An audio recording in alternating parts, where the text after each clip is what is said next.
The gravel road stretched ahead, swallowed by the dense canopy of ancient pines.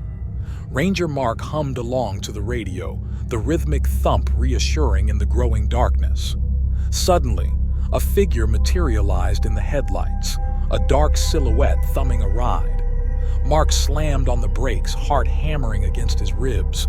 No sane person walked these remote woods, especially not at dusk. Poachers, he thought, or worse.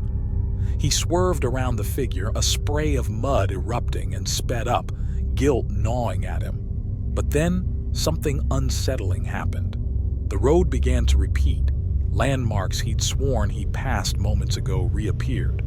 Mark spun the wheel, muttering curses, but the road seemed to bend back on itself, an endless loop of towering pines and flickering shadows. Panic set in like a vice. His radio crackled with static. His compass spun uselessly.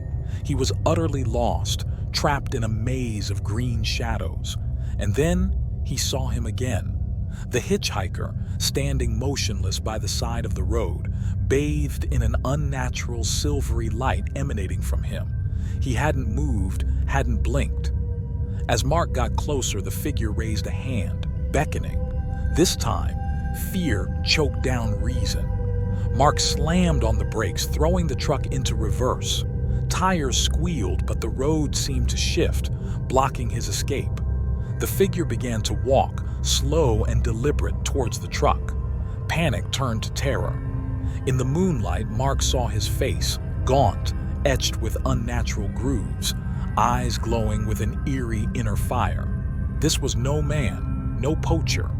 This was something older, something darker, something that belonged to the secrets hidden within the ancient forest. The figure reached the truck, its cold, inhuman gaze boring into Mark's soul. Words rasped from its throat, words not of this world, promising escape in exchange for a small offering. In his desperation, Mark considered it, but then he saw the glint of something metallic in the moonlight, the same mud he'd splashed on the figure earlier. It clung to its form, shimmering in that otherworldly light. It wasn't mud. It was something else, something alive, something hungry. With a surge of adrenaline, Mark slammed the truck into drive, ignoring the figure's enraged shriek. He drove blindly, not caring if he crashed, anything to escape those glowing eyes. The truck lurched, jolted, careened off unseen barriers. Finally, with a deafening crack, the woods gave way. The familiar sight of his ranger station greeted him, bathed in the warm glow of dawn. He scrambled out, legs wobbling, lungs burning. The forest lay behind him, shrouded in mist, silent. Had it been real? He glanced back, half expecting to see the figure, but the road was empty. Only the rising sun cast long shadows on the now normal-looking trees. Mark never mentioned the incident again. But every time he patrolled the forest, a cold dread would creep up his spine, a nagging fear that somewhere, deep within the woods, the figure waited, hungry, patient, counting down the days until another lost soul succumbed to its chilling offer. The forest held its secrets, and Mark, forever touched by its darkness, knew he had glimpsed just the edge of something terrible, something beyond human comprehension. The memory would forever serve as a chilling reminder. Some roads are best left untraveled, some offerings best refused. The forest might call, but sometimes it's best not to answer. Ranger Tom navigated his vehicle through the dense, winding roads of the national forest, the canopy of towering trees casting shifting shadows over the winding path. As the late afternoon sun dipped lower in the sky, the air grew thick with the scent of damp earth and decay, a familiar aroma that usually calmed him in the embrace of nature's embrace. But tonight, it carried a prickling unease on its humid breath. The legend of the wood folk, the primitive people whispered to dwell in the heart of this ancient forest, gnawed at the edges of his mind. They were said to be shadows in the trees, snatching unwary travelers and leaving behind only silence. Tom dismissed it as campfire tales, a product of overactive imaginations fueled by flickering flames. Yet, as he glanced at the rear-view mirror, a flicker of movement caught his eye. Shadows, elongated and unnatural, danced at the edge of his vision. He blinked, attributing it to fatigue, but the unease remained. Suddenly, the road ahead was blocked. A massive oak, its branches twisted and gnarled like grasping fingers, had fallen across the path. The silence was oppressive, broken only by the rhythmic chirping of crickets. No wind, no storm, just the unnatural stillness of the forest. Reaching for his radio, Tom's fingers trembled. "Base, this is Ranger Tom. I'm at mile marker 12, roadblocked by a fallen tree, requesting assistance." A crackle of static, then a voice, sharp and urgent. "Ranger Tom, negative on assistance. Turn around immediately. Do not investigate." Tom's heart hammered against his ribs. But the road, another crackle, then silence. Panic clawed at his throat. As he threw the Jeep into reverse, the shadows in his mirror solidified. Figures, tall and slender, emerged from the trees, their eyes glowing with an unnatural light. They moved with an eerie fluidity, their bodies weaving between the trees like smoke. Their voices, a chilling chorus of whispers, reached him even above the roar of the engine. "Lost, little one?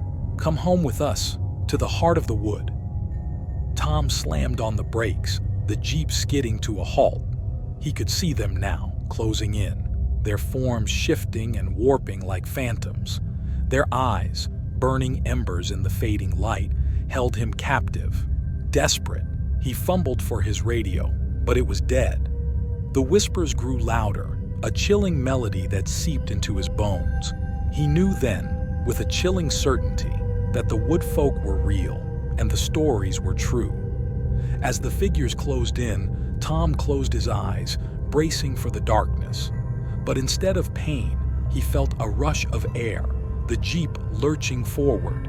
He opened his eyes to see the road ahead clear. The fallen tree vanished. The shadows were gone, the whispers a distant memory. He never spoke of that night, the terror etched deep within him. He left the ranger service soon after, the forest's secrets forever imprinted on his soul. The legend of the woodfolk remained, a chilling reminder of the unseen dangers that lurked in the heart of the ancient woods, waiting for the unwary soul to wander too far. Sunlight dappled through the ancient canopy, casting shifting patterns on the forest floor where Sarah, known as Wood Sprite to her fellow rangers, knelt beside her patrol vehicle. The scent of damp earth and pine needles filled her lungs, a familiar comfort that usually lulled her into a serene rhythm. But tonight, an unsettling silence hung heavy in the air, broken only by the occasional snap of a twig underfoot. Her usual patrol, tonight focused on uncovering signs of illegal logging, targeting rare redwoods, had taken a sinister turn as twilight painted the woods in long, ominous shadows. Each rustle of leaves sent a shiver down her spine, the quiet amplifying the pounding of her own heart. Was it just her imagination, or did the shadows seem to writhe and twist with unseen movement? Suddenly, a monstrous owl erupted from the undergrowth, its amber eyes like burning embers in the fading light. Sarah's hand jerked, the jack clattering uselessly to the ground. The car groaned, settling precariously on the damp earth with a sickening thud. Panic tightened her throat, but years of wilderness training kicked in. With trembling hands, she fought against the darkness, the fear of unseen eyes watching her every move. Sweat stung her eyes, blurring the ominous glow emanating from the shadows. Was it her imagination, or did those eyes hold an intelligence, a primal hunger that sent shivers down her spine? Adrenaline fueled her movements as she changed the tire, every rustle of leaves making her jump. The weight of the forest seemed to press down on her. the silence broken only by the frantic rhythm of her own breath. Finally, engine roaring, she fled the oppressive silence, the memory of the amber eyes burning into her back. Back in the familiar town lights, the forest's secrets gnawed at her. What had she truly seen that night? Was it a guardian of the woods, a spirit of the ancient redwoods, or something more sinister? The experience left an indelible mark, reminding her that the heart of the forest held mysteries best approached with respect, not just routine patrol. The woods, once a source of solace, now held a whisper of unease, a reminder that even the most familiar landscapes could hold unseen dangers lurking just beyond the edge of perception.